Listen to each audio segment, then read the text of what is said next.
Apartments के माना में आता है, अपार्टमेंट के माने में। यानी कि कमरे और घर। हुजूर सल्लल्लाहु अलैहि वसल्लम के जितने हुजरे वो सब जमा है, ये हुजरात काफ़ी हुजरे, और हुजूर अलैहिस्सलातु वस्सलाम के हुजरे मुराद है। खुसूसन वो हुजरा जो रसूलुल्लाह सल्लल्लाहु अलैहि वसल्लम का हज़रत आयशा रज़ी अल्लाह तआला अन्हा, जिसमें आप अभी भी तदफीन है आपकी। अब यहाँ से जितने हमने आदाब सीखे थे वो मैं दोहरा देता हूँ एक दफ़ा, फिर आगे चल लेते हैं। पहला अदब हमने सीखा था ला तुक़द्दिमू बैन यदैल्लाहि। रात को नहीं पढ़ाया था ना, हाँ तो वो से पूछे कि आपने इसका क्या ये निकाला, हाँ, अदब का क्या ये किया, क्या मैनर सीखे इससे, क्या आदाब सीखे। तो ये है कि पूरी हो जाए सूरत फिर पूछते हैं, एक दफ़ा रिपीट कर देते हैं आसानी के लिए, टेस्ट में आसानी कर देते हैं। तो ये पहला अदब सिखाया था ला तुक़द्दिमू बैन यदैल्लाहि व रसूलिही, अल्लाह उसके रसूल से आगे हरगिज़ मत बढ़ो। ऐसे ही दूसरा था उसूल ला तरफ़ऊ अस्वातकुम फ़ौक़ सौतिन नबी, हुज़ूर सल्लल्लाहु अलैहि वसल्लम की आवाज़ पर अपनी आवाज़ों को बुलंद हरगिज़ मत करो। और तीसरा बताया था इसी बात से मुताल्लिक़ कि जब अपनी आवाज़ों को नीचे रखोगे रसूल सल्लल्लाहु अलैहि वसल्लम के सामने, तो बस समझ लो अल्लाह ने आपके दिलों को इम्तिहान ले लिया उसका, वो आप कामयाब हो गए। फिर तीसरा उसूल बतलाया कि युनादूनका मिन वराइल हुजुरात, जो लोग आपको हुजरे के बाहर से पुकारते हैं ये बड़े बेअक्ल हैं, इनको अक्ल समझ नहीं है। तो यहाँ तक कितने अदब सिखला दिए, तीन आदाब सिखला दिए। अल्लाह उसके रसूल से आगे नहीं बढ़ो, अपनी आवाज़ों को ऊंचा मत करो, आवाज़ों को नीचे जो रखते हैं उनके दिल अच्छे हैं, और उनको घरों के बाहर से हुजरों के बाहर से मत पुकारो। और इसी से मुताल्लिक़ फिर कहा कि अगर ये लोग सब्र कर लेते, आवाज़ें ना लगाते, ख़ुद हुजूर सल्लल्लाहु अलैहि वसल्लम का इंतज़ार कर लेते कि वो ख़ुद बाहर आ जाए, क्योंकि इनका अपना काम था ना, तो फिर ये इनके लिए क्या था, बेहतर था। अब चौथा उसूल बता रहे हैं अदब का कि अगर आपके पास कोई फासिक शख्स आ जाए गुनाहगार ख़बर लेकर, तो उसकी ख़बर पर बग़ैर तहक़ीक़ किए उसको आगे शेयर मत करें, उसको आगे मत हरगिज़ फैलाएं फासिक की बात को सुनकर, वरना आपको क्या होगी, शर्मिंदगी होगी बाद में। ये बतलाया था, चौथा उस अदब सिखाया था। और इसके बाद पांचवा अदब सिखाया था कि अगर दो गुरोह मुसलमानों के, ईमान वालों के लड़ जाए, झगड़ जाएं, आपस में लड़ाई शुरू कर दें, तो उनके दरमियान क्या करना है, सुलह करानी है। फिर जब आप देखें कि एक दूसरे पर ज़्यादती कर रहा है, तो ज़्यादती करने वाले के ख़िलाफ़ खड़े हों कि भाई ऐसे क्यों कर रहे हो। अगर वो अल्लाह के हुक्म की तरफ लौट आए तो बस ठीक है, सुलह हो गई। ये हमने पांचवा उसूल। इसी में फिर ये बतलाया था कि बेशक ईमान वाले सारे भाई भाई हैं, और भाई जो है वो अपने भाई को सुलह कराता है, ना कि और लड़ाई कराता है। ये 5 आदाब यहाँ तक हो गए। अब छठा अदब आगे, या अय्युहल्लज़ीना आमनू ला यस्खर कौमुम मिन कौमिन असा अन यकूनु खैरम मिनहुम वला निसाउम मिन निसाइन असा अन यकुन्न खैरम मिनहुन वला तलमिज़ू अनफुसकुम वला तनाबज़ू बिल अलक़ाब बि'सल इस्मुल फुसूक़ु बअदल ईमान वमन लम यतुब फ़उलाइका हुमुज़ ज़ालिमून। अब इस एक आयत में अल्लाह ताला ने कई सारे आदाब बताएं, आप गिनते भी जाएं और समझते भी जाएं कि ए ईमान वालो ला यस्खर कौमुन, मजाक मत उड़ाओ। देखें हम मजाक उड़ाते हैं ना बाज़ दफ़ा, ये कितनी गलत बात है, अल्लाह ने साफ़ मना कर दिया। मजाक नहीं उड़ाना बल्कि फ़ायदे की बात करनी है। अगर मजाक भी कर रहे हैं उसमें अगले का फ़ायदा हो, ये ना हो कि उसके अंदर फ़ायदा कोई नहीं है और मजाक बना रहा है, उसका ना फ़ायदा है कोई, ना अपना फ़ायदा है ना किसी और का फ़ायदा है। तो ऐसे मजाक हुज़ूर सल्लल्लाहु अलैहि वसल्लम फरमाते जो फ़ायदेमंद होते थे, और कम से कम उनका ये फ़ायदा तो ज़रूर होता था कि वो इंसान की अक्ल को तेज़ करते थे। जैसे बुढ़िया ने भी पूछा ना कि या रसूल अल्लाह मैं जन्नत में जाऊंगी या नहीं जाऊंगी, आप बता दें। तो हुज़ूर अलैहिस्सलाम ने फरमाया भाई बुढ़िया आप तो नहीं जाएंगी जन्नत में। अब वो चली गई परेशान, हुज़ूर अलैहिस्सलाम भी अपने काम में लग गए, चले गए। अब अंदाज़ा नहीं हो सका कि ये क्या हो गया। अब वो परेशान रो रही हैं बेचारी। किसी ने पूछ लिया तो ज़िक्र करा कि ऐसे हुजूर अलैहिस्सलाम ने कहा कि तुम तो नहीं जाओगी जन्नत में, तो मैं तो ज़िंदगी ख़त्म हो गई, मैं तो परेशान हो गई। तो अब वो किसी ने उसको फिर समझाया कि भाई हुजूर सल्लल्लाहु अलैहि वसल्लम सही तो फरमा रहे हैं, आप जाएं उनसे वजाहत लें। तो जब पूछा वजाहत, तो नबी अलैहिस्सलाम ने फरमाया भाई मैंने तो आपको सच कहा कि बूढ़ी औरत थोड़ी जन्नत में जाएगी, बल्कि जवान होकर जाएगी। जन्नत में नहीं जाओगे। हाँ जन्नत में नहीं जाओगे।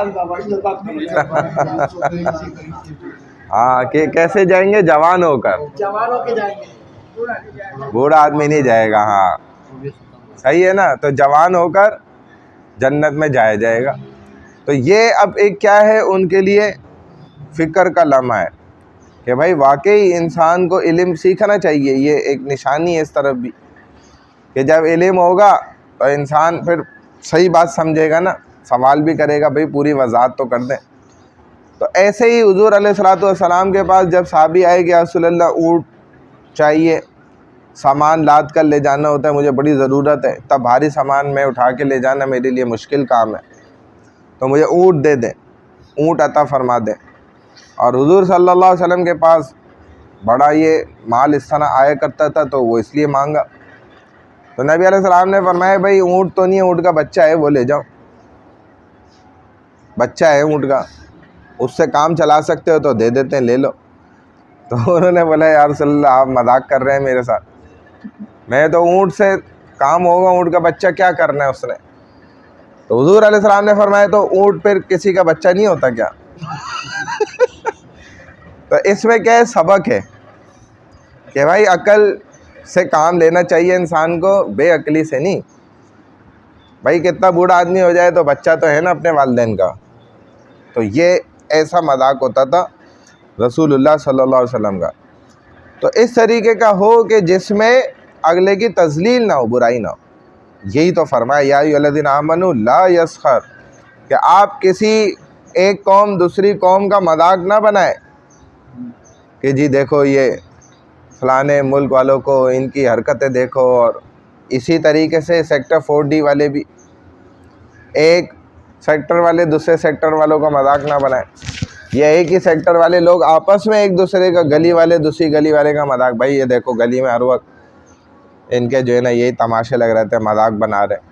तो भाई ये नुकसानदेह, आगे अल्लाह बता रहे असा यकूनु खैरम मिनहु, हो सकता है वो आपसे ज़्यादा बेहतर हो। लेकिन हम तो गैब का इल्म नहीं जानते ना, रूहानी इल्म, हमें तो नहीं पता कि पीछे असल हकीकत क्या है। जिनका हम मजाक बना रहे हैं ये अल्लाह के हमसे ज़्यादा करीब है, तो इसका मतलब गोया हम अपना मजाक बना रहे हैं। दूसरे लफ्ज़ों में अगर समझा जाए, किसी नेक इंसान का जो अल्लाह का वली है, अल्लाह का दोस्त है, उसका मजाक उड़ा रहे हैं, तो इसका मतलब क्या हुआ कि अपना मजाक उड़ा रहे हैं। तभी कहते हैं मत छेड़ मलंगा नू, छेड़ोगे तो फिर तुम्हारा ही सत्यानाश होना है। उसका क्या जाना है, उसका तो कुछ भी नहीं होना, क्योंकि वो अल्लाह से उसका ताल्लुक़ है, आप उसका मजाक बना रहे हैं। तो इसका मतलब गोया आप अपना मजाक हकीकत में बना रहे हैं, लेकिन आपको नज़र नहीं आ रहा, दिख नहीं रहा, ये अल्लाह जानते हैं बस। तो यही फिर इसमें एक अदब तो ये सिखा दिया, ये छठा अदब आ गया।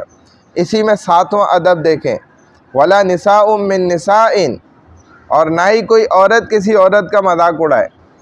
मर्द को अलग बोला, औरत को अलग बोला, हालांकि कुरान औरत को पर्दा रखता है, मर्द को कह के कहता है भाई ये बात औरतों के लिए भी है, औरतों को अलग से नहीं बताता कि ए औरतों आप भी ऐसा मत करें या आप भी ऐसा करें।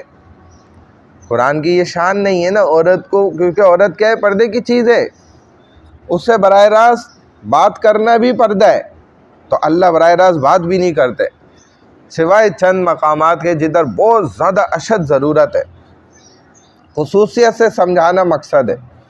वरना अल्लाह को क्या पड़ी है, अल्लाह ने ख़ुद पर्दे का हुक्म दिया, तो अल्लाह ख़ुद भी साबित करते। देखो पूरे कुरान में मैंने ये नहीं कहा कि या अय्युहल्लज़ीना आमनुस औरा या निसा या इमरा, कि ए ईमान वाली औरतों, ए मुसलमान औरतों, बल्कि कहा बस आमनो, मर्दो, ए ईमान वाले मर्दो, ए ईमान वाली औरतों कहना नहीं अल्लाह ने, क्योंकि पर्दा है औरत का उससे बात करने में भी।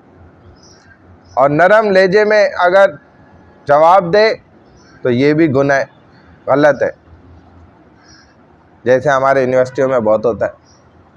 तो बस वहीं से फिर काम गड़बड़ शुरू हो जाता है। अब बच्ची है, उसको तो अक्ल समझ नहीं है, ना उसने ये इल्म सीखा पढ़ा है किसी उस्तानी से कि उसने समझाया हो कि बेटा जब गैर महरम लड़का मर्द तुमसे बात कर रहा है, मजबूरी की हालत है, क्लास में बैठे में मजबूरी है, तो फिर तुमने सख्ती से बात करनी है, बदतमीज़ी से करनी है, यही जायज़ है। बदतमीज़ी से औरत जवाब दे। जब तबलीग वाले घर पे आके खड़े हो गए तो पूछा भाई कोई मर्द है घर में? अजी वो तो जी अभी आते ही नहीं, वो तो जी इस वक्त और नरम लहजे में तो आप तबलीग वाले का भी दिल में क्या होगा कि भाई ये कैसी खातून है, इतने प्यार प्यार से टिका टिका के माशाल्लाह जवाब दे और सब समझा भी रही है बातों में कि वो कब आते हैं और कब जाते हैं और किस दिन होते किस दिन नहीं होते ये बताओ। तो ये क्या है, ख़तरनाक बात है। उसको बोलना चाहिए जी घर पे कोई मर्द नहीं है, जाएं भाई, ये खबर दे दे भाई वो मस्जिद में आ जाएं तो भेज दिएगा, इस टाइम फला फला टाइम जो है ना बयान होगा फलाना ये वो, बस कह के निकले। तो ये नरमी से नहीं बल्कि हुजूर नबी अलैहिस्सलातु वस्सलाम के अज़वाज को भी अल्लाह ने ये हुक्म दिया और दूसरी मस्तूरात को भी सिखा दिया। हालांकि उनके दिल तो पाकीज़ा हैं, लेकिन फिर भी कि नहीं सख्ती से जवाब देना। इसका दूसरा लफ्ज़ों में अगर मैं अपने लफ्ज़ों में समझा रहा हूँ तो यूँ ही कह रहा हूँ कि बदतमीज़ी में, कि अगले मर्द को बुरा लगे कि यार ये तो बड़ी बदतमीज़ औरत है, और यही अच्छी बात है उसकी निशानी। कैसे बदतमीज़ी से बात करने वाली औरत है तो दिल खट्टा हो जाए, दिल बाग बाग मीठा ना हो जाए जैसे हमारे यहाँ कर रहे होते हैं, तो ये गलत अमल, ये भी गुनाह है। तो अपने घर की औरत की तरबियत ये कौन करेगा जब आप उसको बता ही नहीं रहे कि भाई अगर कोई गैर मर्द आ जाए और हम घर पे ना हो तो आपने कड़क लहजे में जवाब देना है, मुख्तसर, वो भी बगैर दरवाज़ा खोले, बस आवाज़ चली गई बात ख़त्म। और कोशिश उसमें भी जो अच्छी बेहतरीन ख़वातीन है वो बच्चों से जवाब दिला देती हैं, भाई ये बोल दो, यूँ बोल दो। तो कड़क लहजे में बात करनी चाहिए। मसला पूछ रही है कड़क लहजे में पूछे, नरम लहजे में नहीं। फिर तो मुफ्ती साहब भी माशाल्लाह जो है बोलेगा भाई तो बड़ी प्यारी औरत है, इतने प्यार से बात कर रही है मुझसे जैसे आपस का घर का ताल्लुक़ हो। वो भी इंसान ही है ना, फरिश्ता तो नहीं है। तो बहरहाल ये समझाया वला निसा मिन निसाइन, एक औरत भी जो है ना दूसरी औरत का मजाक ना उड़ाए। असा यकुन्ना खैरम मिनहुन, ये हो सकता है कि जिस औरत का वो मजाक उड़ा रही है वो इससे बेहतर हो। हालांकि मजाक तो अपने से कम वाले का उड़ाया जाता है ना भाई, या अपने से ज़्यादा वाले का उड़ाया जाता है। जो आपसे भी अच्छा हो आप उसका मजाक बनाएंगे, कि जो हमसे भी बहुत आला है हर एतबार से, उसका अगर मजाक उड़ाएंगे तो गोया हमारा अपना मजाक उड़ रहा है। तो इंसान आम तौर पे मजाक उड़ाता ही उसका है कि जो इससे नीचे हो, कमतर हो। तो ये उसको पता ही नहीं है कि भाई ये तो उससे भी आला है, ये औरत ऐसी अल्लाह वाली है और ये बेवकूफ़ दूसरी औरत उसका मजाक उड़ा रही है, हालांकि वो तो अल्लाह वाली औरत है, नेक है। तो गोया वो अपना ही मजाक उड़ा रही है। तो ये यहाँ पर 7वां अदब ज़िक्र हो गया। अब देखें 8वां अदब, वला तलमिज़ू अनफुसकुम वला तनाबज़ू बिल अलक़ाब। और देखो तलमिज़ू अनफुसकुम और तनाबज़ू बिल अलक़ाब, बुरे अलक़ाब से ना किसी को मत पुकारो, बुरे लक़ब के साथ। बुरा लक़ब क्या होता है भाई? जैसे आप देखते हैं ना कि भाई किसी का नाम है अब्दुल्ला, अब वो देख रहे जी ये ना छोटे कद का है, मोटा सा है, तो अब उसको क्या बोल रहा है, ओए मोटू, हालांकि उसका इतना प्यारा नाम है, क्या है, अब्दुल्ला नाम है, लेकिन उसको पुकार किस तरह रहे, मोटू बोलकर या छोटू बोलकर, या उसका रंग काला है तो उसको क्या कह रहा है भाई, ओ कालिए। तो ये जो लक़ब या प्यारे नाम जिसको भी कहा जाता है ना हमारे माशरे में, ये उससे जब पुकार रहे हैं ना, तो ये कुरान पाक ने मना किया कि ये हरकत नहीं करी जाए। ये अल्लाह के नज़दीक क्या है? नापसंदीदा अमल है। इसको अल्लाह सुब्हानहू व तआला ने हरगिज़ पसंद नहीं फरमाया कि मेरे बंदों को बुरे अलक़ाबात से पुकारा जाए, और वो भी लक़ब कैसा कि आप हैरान हो, कुरान ख़ुद बता रहा है बि'सल इस्मुल फुसूक़ बादल ईमान, यानी कि ये जिन नामों से आप पुकार रहे हैं ना, ये तो क्या है? ईमान लाने के बाद फुसूक वाले हैं, यानी कि गुनाह वाले नाम है। बाद लोग मुसलमानों को भी कह रहे होते टॉमी, हालांकि वो कुत्तों के नाम भी रखते ही है। ऐसे शॉर्ट नेम, उसको निक नेम भी कहा जाता है, वो यूँ ये वाले नाम पुकारते हैं। तो कुरान ने इस चीज़ से हरगिज़ मना किया कि भाई जब आप जो है ना ईमान ले आए और आपके अब इस्लामी और बेहतरीन प्यारे प्यारे नाम है, तो उसके बाद इस नाम से पुकारना।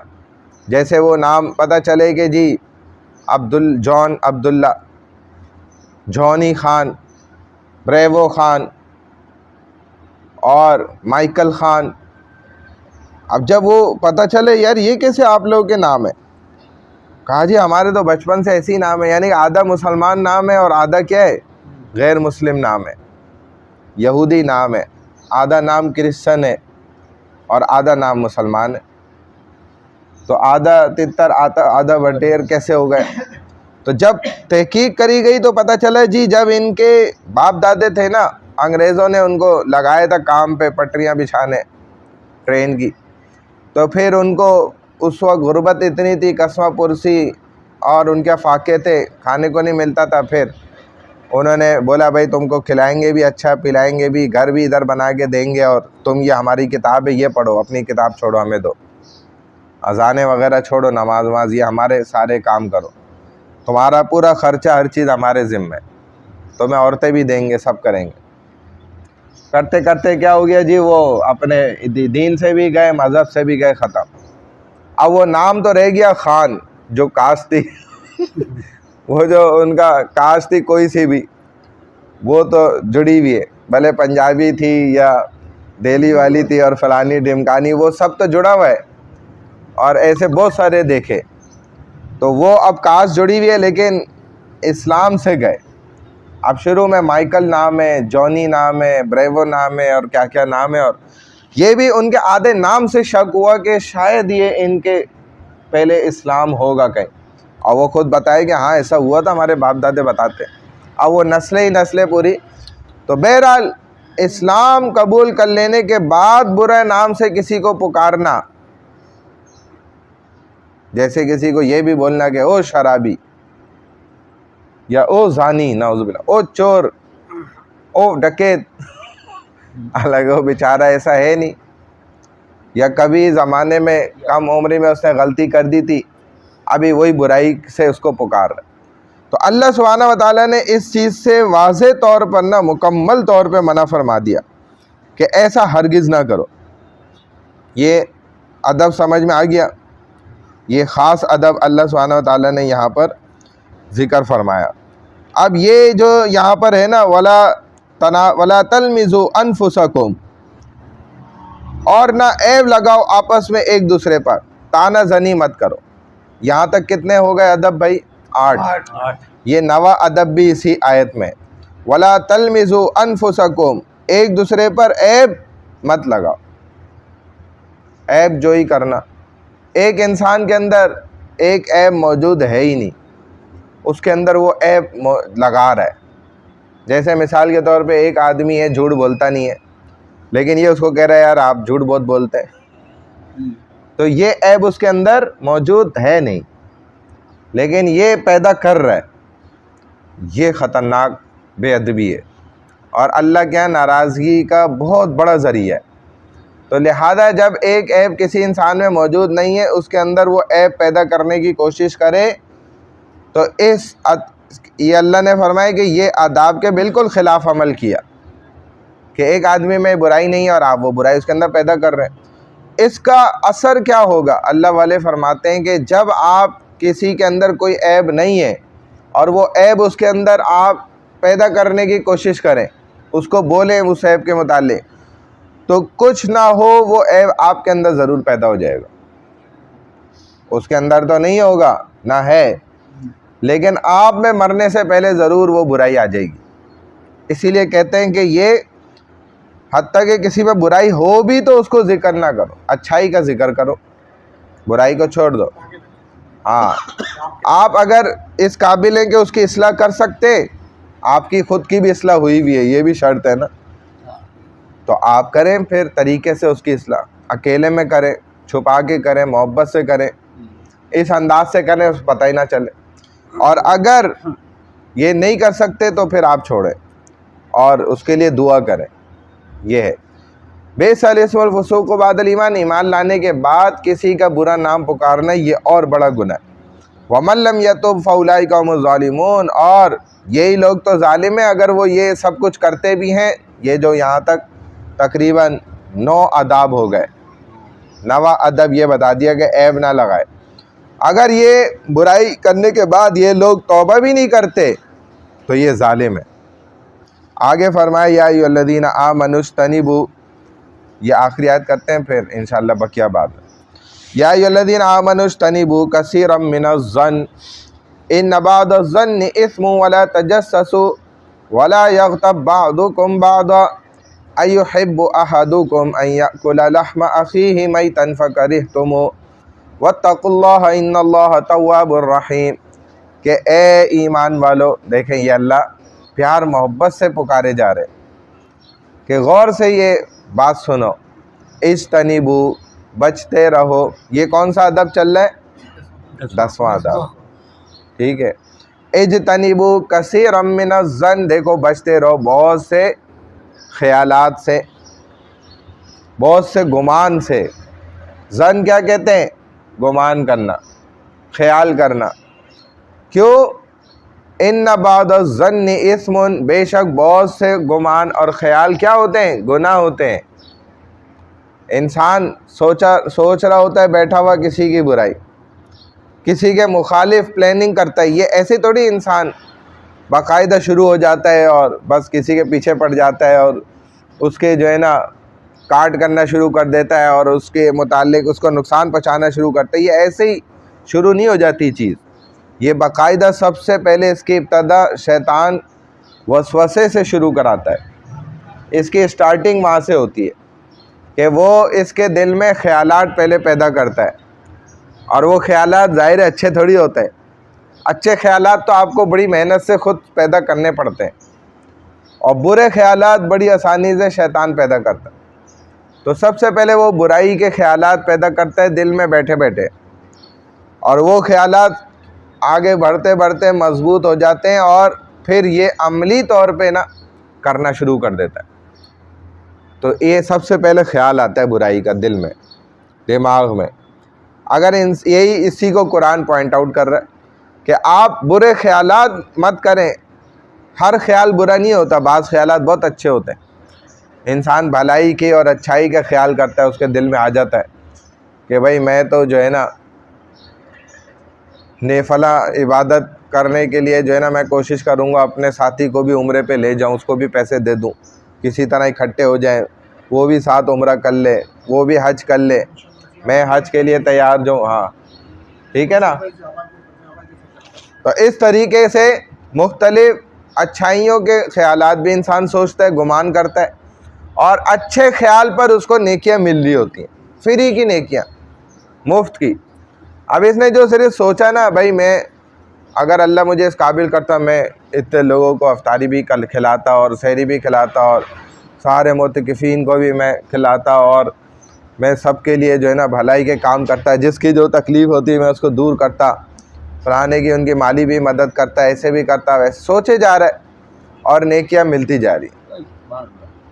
ये ख्याल गुमान जो अल्लाह ने इंसान को सिर्फ सोच दी है ना, इस सोच से इंसान लाखों साल की इबादत करने से भी ज़्यादा आगे निकल सकता है। और यही सोच जब ख़राब हो जाए, अब फालतू बैठा हुआ है, बेकार बैठा हुआ खाली, और क्या है गलत सोच रहा है, उसी सोच से गुनाह कमा रहा है, उसी सोच से जन्नत बना रहा है। सोच तो वही है, अल्लाह वाले इस सोच को ही तो अच्छा बनाने की कोशिश करते हैं, और ये सोच इतनी आसानी से अच्छी होती नहीं है। ये उनकी महफिलों में बैठ के अल्लाह फिर आहिस्ता आहिस्ता उनके असरात को ना अंदर डालते हैं। एक वक्त आता है कि इंसान की सोच बिल्कुल साफ़ सुथरी हो जाती, फिर वो लोगों का भलाई और अच्छाई सोचता है, बुराई नहीं सोचता। कहता भाई मेरे से बस अच्छाई हो जाए किसी के, बस इससे ज़्यादा मुझे कुछ, और खुदा न खास्ता मेरे से किसी की बुराई ना हो जाए।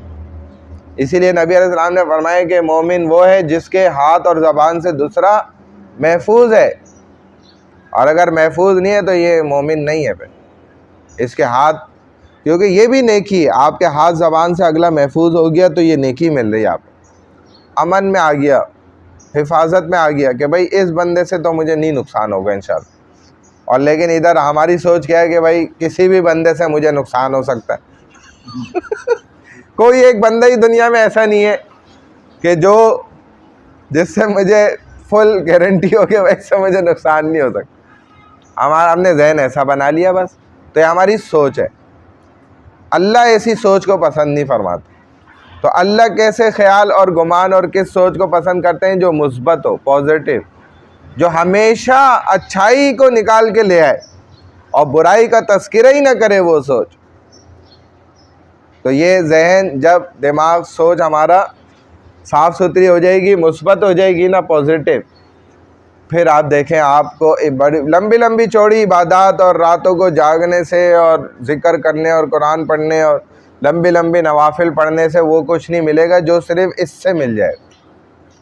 ये सोच इंसान को लाखों करोड़ों सालों की इबादत से आगे ले जा सकती है बैठे बैठे। जो हुजूर सल्लल्लाहु अलैहि वसल्लम ने फरमाया ना कि एक इंसान सिर्फ सोचता है, एक आदमी अमल करता है। आदमी अमल क्या करता है जी? वो अमल ये करता है कि ओहद पहाड़ के बराबर सोना चांदी सदका करता है। ओहद पहाड़ कितना बड़ा है आपको पता है? दुनिया के सबसे बड़े पहाड़ों में से आता है। ओहद पहाड़ कहते हैं 1.5 मील तक तो उसकी चौड़ाई है। आप 1.5 मील तक चलते रहें, 1.5 मील उसकी सिर्फ गोलाई चौड़ाई है, और पता नहीं कितने मील तक जो है ना ऊपर उसकी चढ़ाई है। इतना बड़ा पहाड़ के वज़न के बराबर उसने सोना चांदी क्या किया भाई? सदका किया, लेकिन उसे ज़र्रा बराबर भी नेकी नहीं मिलती। ये कौन फरमा रहे हैं भाई? हुजूर सल्लल्लाहु अलैहि वसल्लम फरमा रहे। कौन फरमा रहे हैं भाई? नबी करीम सल्लल्लाहु अलैहि वसल्लम फरमा रहे। क्योंकि उसका सोच ही सही नहीं थी, उसकी नीयत सही नहीं थी, उसका इरादा ही ठीक नहीं था। इतना उसने सदका किया और राई के दाने के बराबर उसको नेकी नहीं मिली। और एक इंसान जो गरीब है, मिस्कीन है, वो एक गुठली, जो खजूर की गुठली होती है ना, वो सदका कर देता है। हालांकि खजूर की गुठली की क्या हैसियत है, क्या कीमत है, लेकिन उसको इस सदका करने वाले से कई गुना ज़्यादा उसको अजर सवाब मिल जाता है उसकी सोच पर। जो पहली ही हदीस है ना, आप सुनते हैं कुरान के बाद सबसे ज़्यादा पढ़ी जाने वाली किताब पूरी दुनिया में कौन सी है? कुरान के बाद सही बुखारी शरीफ। उसकी पहली हदीस ही क्या है? इन्नमल आमालु बिन्नियात। नियत, सोच। नियत क्या से इंसान करता है? अपनी सोच से। पहली हदीस ही यही लाए इमाम बुखारी रहमतुल्लाह के, भाई इब्तदा होगी यहीं से, अमाल तो बात की बात है। पहले आप अपनी सोच को ठीक कर लें सही। अगर सोच ठीक हो गई, इंटेंशन इसको कहते हैं, तो बस फिर आपके समझ लें कि आगे आपने असल बुनियाद लगा दी। अब आप ऊपर ईंटें लगाते जाएं और इमारत बनाते जाएं। अगर सोच ही ख़राब है और इमारतें बना रहे, गिर जाएंगी। सोच ही ख़राब हो गई इसकी बेचारे की। लोगों के लिए हमेशा सोच रहा है, बुरा सोच रहा है। इंसानियत के लिए सोच रहा है, बुरा सोच रहा है। मोहल्ले वालों के लिए सोच रहा है, बुरा सोच रहा है। मस्जिद वालों के लिए सोच रहा है, बुरा सोच। सेक्टर 40 वालों के लिए सोच रहा है, बुरा सोच रहा है। इलाके के लिए सोच रहा है, बुरा सोच रहा है। कराची वालों के लिए सोच रहा है, बुरा सोच। पूरी दुनिया के लिए, आखिरत के मुताल्लिक, अपने मुताल्लिक, हर एक के बारे में बुरा सोच और नेगेटिव सोच है। तो ये चीज़ ख़तरनाक है। इसलिए फरमाए इज्तनिबू कसीरम मिनज़्ज़न, बहुत से गुमान ऐसे होते हैं, उनसे बचना ज़रूरी होता है, बचा जाए। इन बादुज़्ज़न्नि इस्मुन, बेशक उनमें ऐसे गुमान भी होते हैं, ख्यालात होते हैं जो कि गुनाह होते हैं। किसी की बुराई का सोच रहा है तो ये क्या कर रहा है? बुराई का सोच के सवाब नहीं मिल रहा, बल्कि गुनाह कमा रहा है और अपना इतना कीमती वक्त ज़ाय कर रहा है। तभी तो नबी अलैहि सलाम ने फरमाया कि एक एक लम्हा मोमिन मुसलमान का या उसे जन्नत के करीब कर रहा है या जहन्नुम के करीब कर रहा है। कुछ नहीं अमल कर रहा, बैठा हुआ ऐसी दुकान पे, अब सोच रहा है। अगर बुरी सोच है गुनाह कमा रहा है, अच्छी सोच है तो नेकी कमा रहा है। ये अपनी सोच को अच्छा करना कैसे होगी? अच्छा, अल्लाह वालों के पास जा जाके उनकी महफिल में बैठ बैठ के तरबियत ऐसी हो जाएगी, फिर अगले की बुराई भी इसको ना बुराई नहीं लगेगी, बोलेगा छोड़ो भाई, अल्लाह छुपाता है हम भी छुपाएं, जैसे अल्लाह ने हमारी छुपाई है। तो यही है भाई, सोच तो ये है। इस्मुन वला तजस्ससु, ये अब कौन सा नंबर है अदब का? 11वां। तजस्ससु, जासूसी। जासूसी क्या होती है हजरत? आप तो जानते हैं, फौज में तो एक से एक बड़ा जासूस है। हाँ, इधर से उधर घुसा, जासूसी करी, फिर उधर घुसा। हाँ, और इधर क्या कमी है ये नहीं देखे। हालांकि इधर क्या कमी है, इधर मेहनत करे तो ये ठीक हो जाए इंशाल्लाह। हाँ, तो ये जासूसी अपनी करे, दूसरों की नहीं करे। इसलिए नबी अलैहिस्सलाम ने जासूसी को मना फरमाया। फ़ौज के अंदर, जिहाद में, मैदान जंग में तो उधर तो जायज़ है, वो तो ज़रूरी है ना, उसके बग़ैर तो आप अगले की चाल नहीं समझ सकते, फिर उधर तो हलाल है, जायज़ है। लेकिन इधर तो कोई जंग नहीं हो रही भाई कोई जिहाद नहीं लड़ा जा रहा। एक मुसलमान के ऐप को छुपाना चाहिए। हाँ, नहीं चाहिए। इधर तो ऐप तलाश किया जा रहा है कि खुदा के लिए मिल जाए, खुदा के लिए कुछ निकल आए, गड्ढे खोद के मुर्दे निकालने के चक्कर में। वीक पॉइंट मिले, हाँ, मैं इसको दलील करता हूँ, कोई तो नुक्ता मिल जाए। और बाकायदा इधर तो निकाला जाता है और बनवाया जाता है बाकायदा कि भाई सबको इकट्ठा किया, ये हमें पता चला था एक जगह, तो उसने सबको इकट्ठा करके सारे हुक्मरानों को अयाशियाँ दी उधर और उनके पूरे रिकॉर्ड बना लिए। अब सबको आज़ाद कर दिया, जाओ भाई अयाशियाँ करो। चूँकि अब मैं बड़ा था ना, तो आप लोगों को मैंने पार्टी दी थी, आप लोगों फुल मौज मस्तियाँ फुल हो गई, आप जाएँ अपने अपने कामों पे लग गए।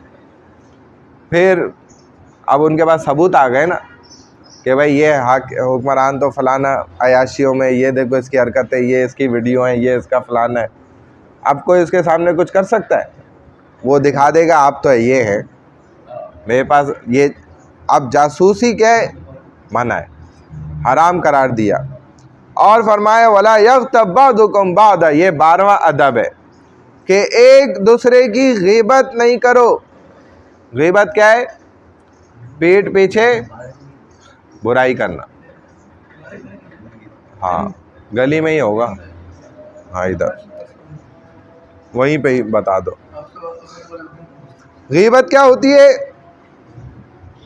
कि एक इंसान के अंदर कोई बुराई मौजूद है और उस बुराई का जिक्र उसके पीठ पीछे किया जाए, इसको क्या कहते हैं? ग़ीबत। और अगर उस इंसान में वो बुराई नहीं है और फिर हम उसका पीठ पीछे उसकी बुराई बयान करें तो वो क्या है? बहतान है। वो तो ग़ीबत से भी ख़तरनाक है। बात समझ रहे हैं? तो अगर उसमें बुराई नहीं है फिर बयान कर रहे हैं तो वो तो बहतान है। बहतान तो और सख्त है। जैसे हज़रत आयशा रज़ी अल्लाह तआला अन्हा पर तोहमत बहतान लगाया गया, अल्लाह ने उनकी पाकीज़गी बयान कर दी माशाल्लाह। हार कर लेते ना। उमर रज़ी अल्लाह तआला अन्हु से हुज़ूर अलैहिस्सलाम ने मशवरा किया, उमर आप क्या कहते हैं, आयशा को फ़ारिग किया जाए, क्या करा जाए? हज़रत उमर कहने लगे या रसूलल्लाह पहले मेरे सवालों के जवाब दें फिर बताता हूँ। वैसे तो आपका घरेलू मसला है, मैं बोल नहीं सकता, आप पूछते हैं तो मैं कह देता हूँ। कहा हाँ बोलो उमर। तो फरमाए कि ये बताएं कि ये निकाह आपने अपनी मर्ज़ी से किया था हज़रत आयशा से रज़ी अल्लाह तआला अन्हा, या अल्लाह ने कराया था?